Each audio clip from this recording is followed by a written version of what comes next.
Welcome to the OK Let's Learn podcast, where we dive into books and stories with our OK Book Club and people and tons of different topics. My name is Kevin O'Keefe. Okay, today, let's dive into our book club. Let's get back to Lost Evangeline by Kate DiCamillo. This is Book 5, Episode 5. And before you start listening, in this book, this is our second to last episode, you want to read pages 85 through 135, chapters 15 through 20. The idea, friends, in case you haven't been listening to these episodes, listen, this is not a long book. It's only 147 pages. It's a classic book. Both adults and kids can read it. And you know what? Come with me on this journey. Talk about it. The best part, too often when we're reading stories, it's a solitary exercise. But as you're going along, you want to share it with others. You want to talk about a book with others. And this is the vehicle that you can do it with. So, along with a social media outlet that I will be setting up soon, these episodes are evergreen, which means you can always come back to them. You can always go back and read this book and then listen to these episodes.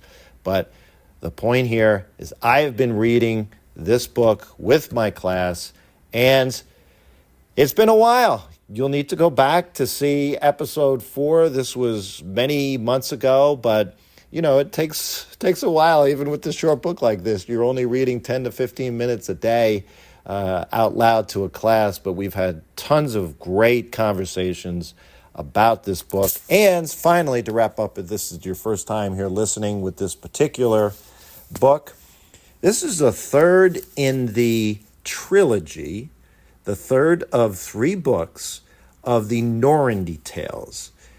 The first was The Puppets of Spellhorse. The second was Hotel Balzar, that I did many episodes on. It was actually the first episode of this podcast.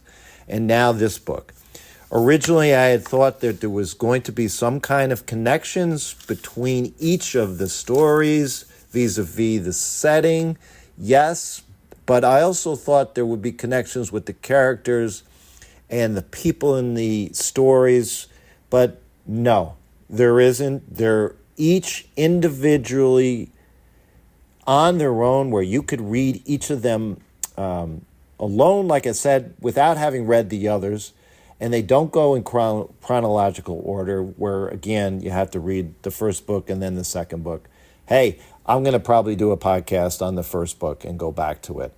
But all along in my episodes with the Hotel Balzar, I thought for sure there was going to be a connection to the previous book, The Puppets of Spellhorse, and there really wasn't, other than a couple moments where the author just played with us and threw in a character. Actually, it was the title of the book they threw in one illustration. But let's dive back into our character here, Evangeline, her father. Evangeline has been kidnapped, and in the first chapter, chapter 15 for this episode, on page 85, we learn that there is this traveling man who has a bunch of, quote, curiosities, unquote. And yes, we learn right away that this man runs a circus type of show, and all he cares about is money. And of course, he hears off in the distance this beautiful voice, this singing. And of course, it's Evangeline. He comes and he captures her. He literally, again, if you're listening to the first time, Evangeline is just inches tall. She's very tiny. And you got to believe that she's going to be part of this show that he runs. Another curiosity, which is just a brilliant word that the author uses. We learned that one of his curiosities from his show was actually a parrot who ended up escaping.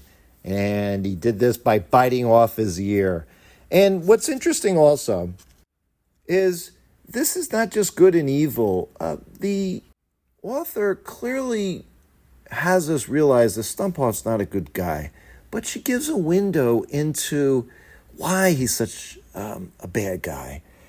Because everyone has redeeming qualities, and ultimately our life situations bring us to a point where we end up making decisions that in the big scheme of things is not good, right? And she talks about at the bottom of page 86, yeah, his ear worked. In fact, all of his senses, Stumphoff's senses, were quite keen. It was necessary in this business to be ever alert, watching and listening. So while she's explaining how he's cunning and the bad part of his personality, prior to that, she says, yeah, his ears work still after the parent chopped them off, but this is how Stumphoff reassured himself. Yeah, the ears still worked, even when he felt hopeless and when he despaired. So yes, even bad people can be hopeless, can feel down and have lots of despair. And she also talks about his knees being arthritic and his belt was heavy, but he persevered. And listen to this.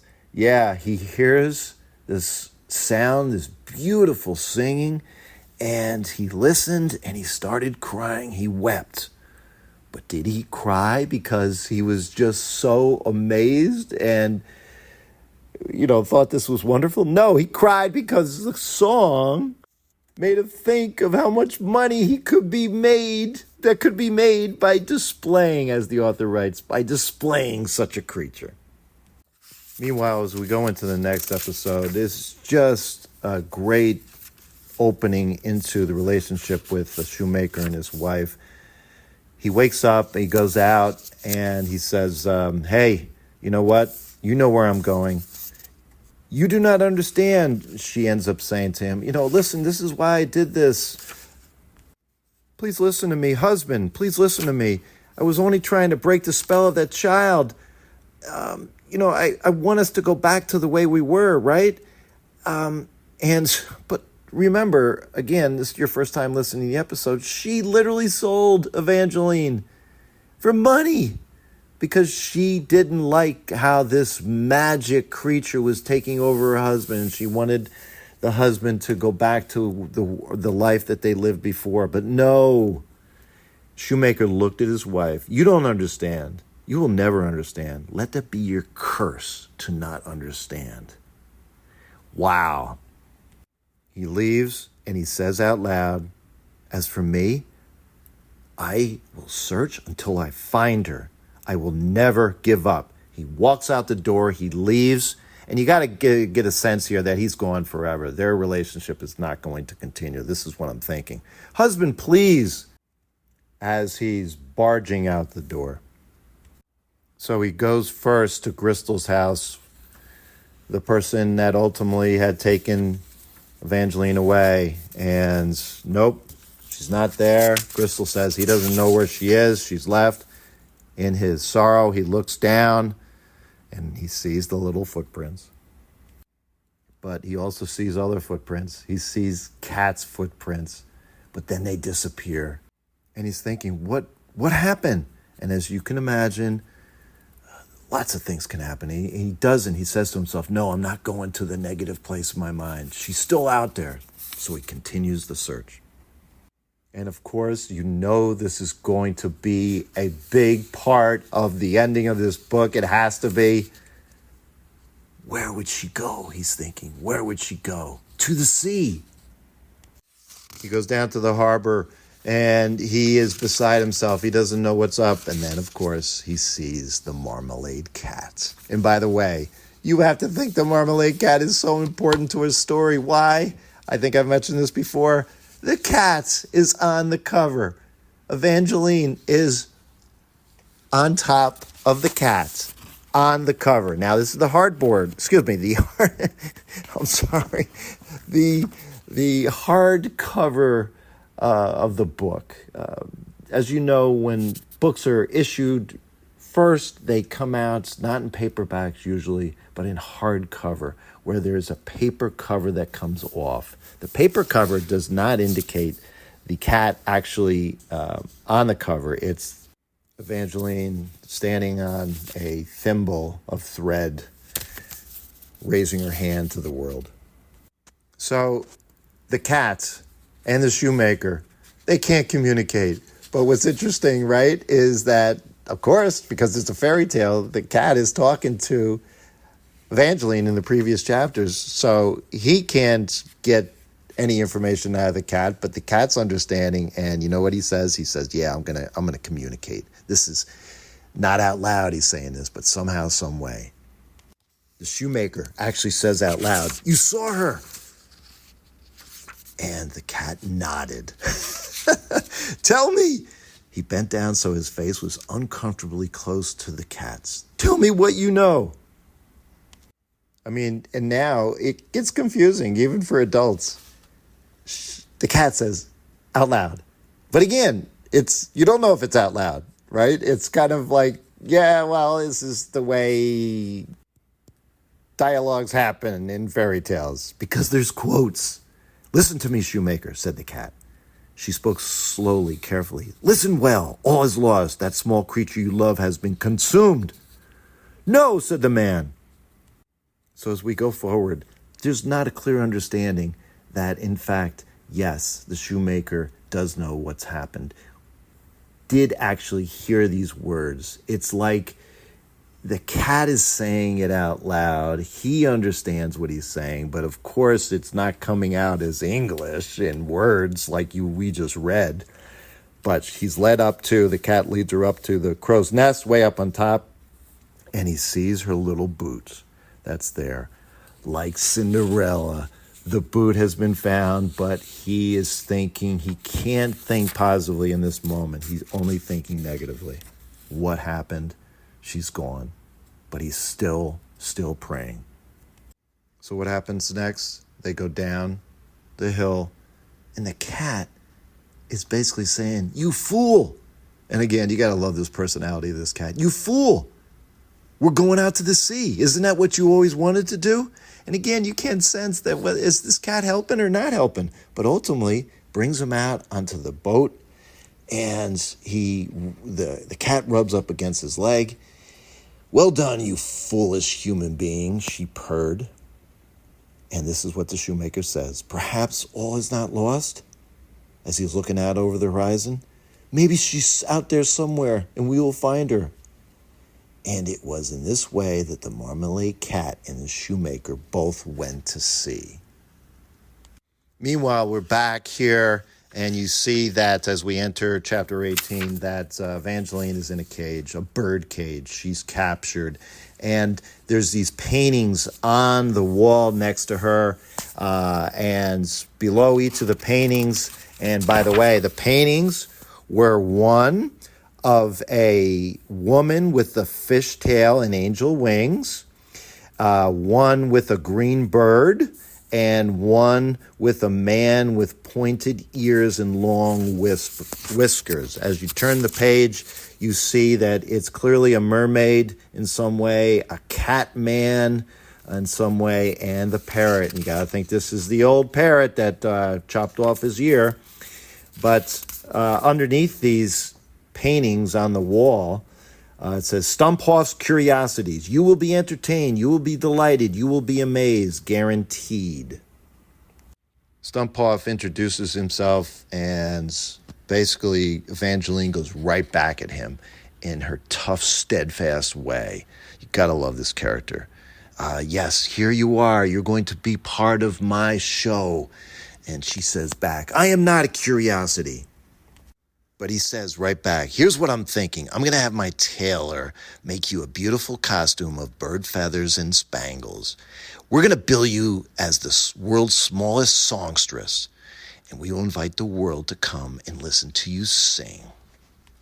And she, of course, is saying no, but she is really at the depths of this point, and we know as we're heading towards the home stretch of our story, she's down, she's depressed, she's in this cage, no one's visiting her, and she says, of course, the great line that's italicized on page 119, I am clever and courageous and kind. Clever, courageous, and kind. There must be some way out. So to wrap up our podcast, just to give you a sense of where we are, and I'll give you some of my thoughts in terms of what I'm thinking of. A mouse comes by, and a mouse has a personality, and, the mouse doesn't help. As we enter chapter 20 now, we've got this tailor who's coming to sew this outfit, right? And we learn this tailor used to be out in the streets, and his mother passed away, and this tailor is basically kind of orphaned, and Stumphoff takes care of him. And Evangeline sees her opportunity. Timothy is his name. And Evangeline, and this is such a great moment with our class, we're trying to figure out what's going to happen next. That's, as you're reading, great readers, you're ultimately taking seconds and you're critically thinking. Sometimes you're just going along for the ride, but sometimes you just kind of need to put the book down and think yourself, what would I, as the author, do to wrap up this story? We're coming to the end. So we're thinking, of course, she's got to escape, right, in some way, but how is she going to escape? And we did come up with the idea that, as in previous chapters, she was cunning, right? I can't say the word, courageous. And how was it that she ultimately got loose from Miss Penrith Smith's house? She talked to the Marmalade Cat. So this is what we're thinking. And yes, this is what ultimately happens. She gets Timothy to have her open the cage. But here is what she did. She talked to him. She was kind to him. She kind of basically inferred, hey, you know what? Your life is not great. You know what? I can help you. And she said, I will sing to you. And I will make you feel better, basically. And here's the moment that's the most fascinating, I think, part of this book. And we picked up on this right away as a class. She said, hey, open the door and I'll sing for you. She said that. She could have said, she did not say, I will sing for you, I promise, and then you can let me free. No, let me free and then I'll sing to you, right? So, thinking, being steadfast. I just thought this was a brilliant moment, and we all agreed, right? But would she stick to her word? Would she, in fact, not escape in that moment and stick to her promise and say, yes, I will sing to you, right? And she wouldn't run away. And we all agreed that her character, she just wouldn't run away. That just wouldn't make sense in the whole story. So what did she do? She did sing, but her song was brilliant. It basically was her way of saying, come with me, leave this man who's no good for you. And of course, in her own way, come with me and help me find my father. And of course, as we discussed this, why would this happen? Because again, you would think, well, if he saves her, brings her back to her father, you got to believe that the father would take him in.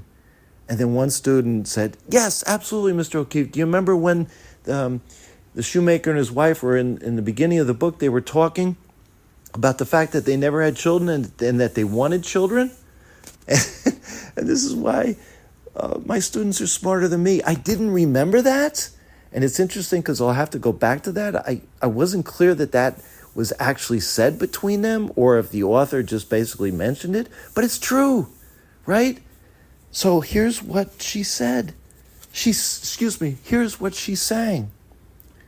You do not have to stay where things are grim. You do not have to stay with him.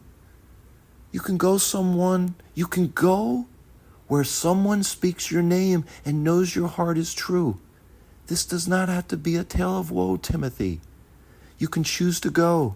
Timothy, you can leave. Timothy, things can change.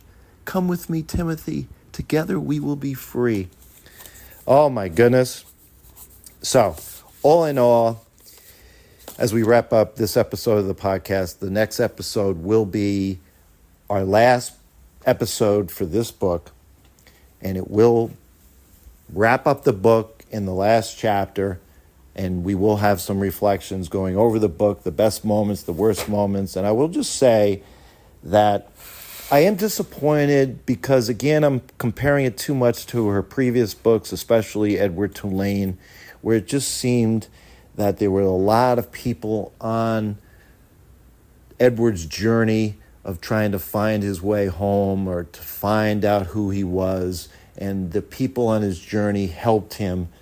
And this is the opposite here in this story. It seems like the people that she's coming across are just obstacles in her way and how she can use them. And they have clearly obstinate personalities that are interesting and funny, but certainly not joyful and helping.